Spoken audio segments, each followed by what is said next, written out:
Սիրոտոներից մինչև մարտի 8-ը։ Գիտյան համակարգում ստացեք լրացուցիչ 8% զեղչ սալիկների ամբողջ տեսականու համար։ Այժմ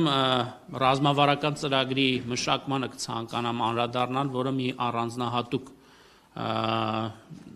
կարևորություն ունի բարձր տեխնոլոգիական արդյունաբերության նախարարության և ընդհանրապես կառավարության համար, քանի որ ոլորտի զարգացման, հետագա զարգացման, ինչպես նաև ոլորտային քաղաքականությունների մշակման համատեքստում այս փաստաթուղթը ունենալու է հիմնարար նշանակություն և կենսական կարևորություն ունեցող ուղենշային փաստաթուղթ է լինելու կառավարության համար։ 25 թվականի հունիսի 30-ին նախարարության և Ամեդիա ՓԲ-ի միջև կնքվել է ծառայությունների մատուցման պայմանագիր, որով վերսկսվել են ռազմավարական ծրագրի մշակման աշխատանքները, եթե կհիշեք, դրանք դադարեցվել էին USAID-ի հետ կապված զարգացումներով պայմանավորված, որովհետև այդ խողովակով էր ֆինանսավորումը իրականացվում, սակայն ընթացս կառավարությունը որոշում կայացրեց, որ այդ աշխատանքները պետք է շարունակվեն հենց պետական միջոցներով ֆինանսավորման հաշվին և մենք ոչ թե նոր գործընթացի մեկնարկ տվեցինք, այլ պարզապես շարունակեցինք այն գործընթացը, որ միջազգային գործընկերների հետ դեռևս 24 թվականի երկրորդ կեսին սկսել էինք։ Արդեն մշակվել է ռազմավարական ծրագրի մշակման վերլուծական զեկույցը և վերլուծական զեկույցի մաս կազմող համաշխարհային բարձր տեխնոլոգիաների ոլորտի ակնազեկույցը, սրանով սահմանվել են առաջնահերթ տեխնոլոգիական ուղղությունները, որոնք այժմ կընթերցեմ ձեզ համար։ Դրանք են արհեստական բանականություն, տվյալագիտություն և մեքենայական ուսուցում, ծրագրային ապահովման մշակում, բիոինժեներիա և բժշկական տեխնոլոգիաներ և ինժեներիա, cutting edge engineering, այլ կերպ ասած։ Այս վերլուծական զեկույցը տրամադրվել է նաև միջազգային գործընկեր փորձագետների փորձաքննության, ինչպես նաև նոյեմբերի 25-ին այն ներկայացվել է ՀՀ վարչապետին կից գիտության և տեխնոլոգիաների զարգացման խորհրդի նիստում։ Ներկայումս ընթանում են ռազմավարական նպատակների սահմանման, արդյունքային շրջանակի և գործողությունների ծրագրի կազմման, ինչպես նաև շահագրգիռ կողմերի հետ քննարկումների աշխատանքները։ Ռազմավարական ծրագիրը ակնկալվում է հաստատել 2026 թվականի առաջին կիսամյակում։ Plug and Play միջազգային աքսելերատորի հետ իրականացվող ծրագրի մասին։ Դեռևս 24 թվականից միջազգային հեղինակավոր աքսելերատոր Plug and Play Tech Center-ը, որը աշխարհի 5 խոշորագույն միջազգային աքսելերատորների թվին է պատկանում, այս ընկերության հետ համագործակցությամբ մեկնարկել էր 26 շաբաթյա աքսելերացիոն ծրագիր։ Այն ժամանակ դեռևս ծրագրին մասնակցելու համար ընտրվել էին 20 ստարտափներ։ Հաշվի առնելով ծրագրի առաջին փուլում գրանցած հաջողությունները և մասնակիցների խիստ դրական արձագանքը և ընդհանրապես տեխնոլոգիական համայնքի դրական գնահատականը ծրագրի նկատմամբ, Plug and Play-ի հետ համագործակցությունը 2025 թվականի որոշմամբ երկարաձգվեց։ Եռամյա համագործակցության շրջանակներում 25 թվականի նոյեմբերի 21-ին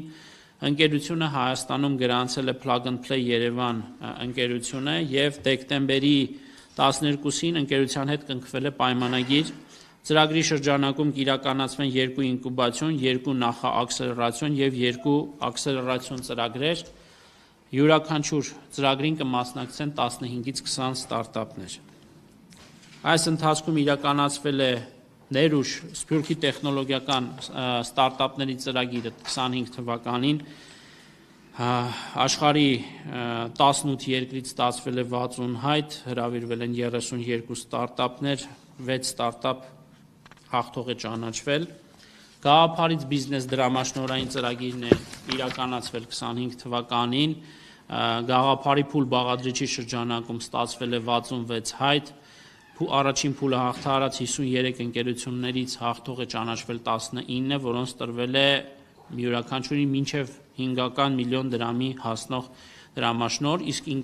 ինկուբացիոն դասընթացի շրջանակում գաղափարի փուլ բաղադրիչի շրջանակում առաջին փուլը հաղթահարած 53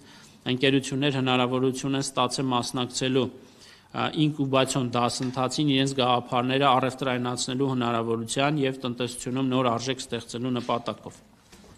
Ինժեներական քաղաքի մասով ավարտվել է բիզնես աքսելերատորի շենքի շինարարական աշխատանքները։ Դեռևս ուզում եմ հիշեցնել, որ 2024 թվականից ինժեներական քաղաքի տարածքում գործում է Ազնավուր սուպեր գերհամակարգչային կենտրոնը։ Այս պահին ինժեներական քաղաքում ռեզիդենտի կարգավիճակ ունեն 16 ինժեներական ընկերություններ։ Այստեղ հիմնական գործունեության ուղղություններն են ավտոմոբիլային արդյունաբերություն, 5-րդ սերնդի բջջային կապ, միկրոսխեմաների մշակում, միկրոէլեկտրոնիկա, արդյունաբերական իրերի ինտերնետ, ռադիոէլեկտրոնային համակարգեր և համալիրներ, կենսաբժշկական ճարտարագիտություն և այլն։ Մասնագետների պատրաստման բարձրագույն ուսումնական հաստատություններ մասնավոր հատված համագործակցության ծրագրի շրջանակում իրականացվել են հետևյալ աշխատանքները. Մասսայական ուսուցում բաղադրիչով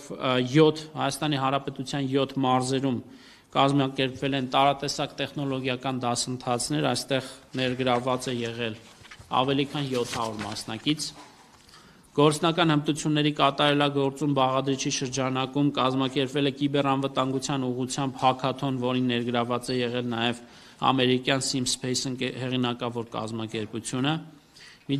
Միջոցառմանը մասնակցել է Հայաստանի պետական հատվածում և կրիտիկական ենթակառուցվածքներում աշխատող շուրջ 5 մասնագետ։ Կազմակերպվել են ուսանողական հաքաթոններ, որոնց մասնակցել են տասնյակ ուսումնական հաստատությունների շուրջ 100 ուսանողներ։ Սևան Ստարտափ Սամիթի հետ կապված ուզում եմ հայտնել, որ 2025 թվականին այն անցկացվել է հուլիսի 20-ից 26-ն ընկած ժամանակահատվածում, առաջին անգամ ՀՀ կառավարության աջակցությամբ և համաֆինանսավորմամբ ավելի քան 250 ստարտափ թիմեր աշխարհի 40 երկրներից Սևան Ստարտափ Սամիթ 2025-ի ընթացքում ներկայացրել են իրենց նորարարական գաղափարները տարբեր թեմաների շուրջ։ Նախարարության նախաձեռնությամբ հուլիսի 25-ին անցկացվել է Government Day միջոցառումը։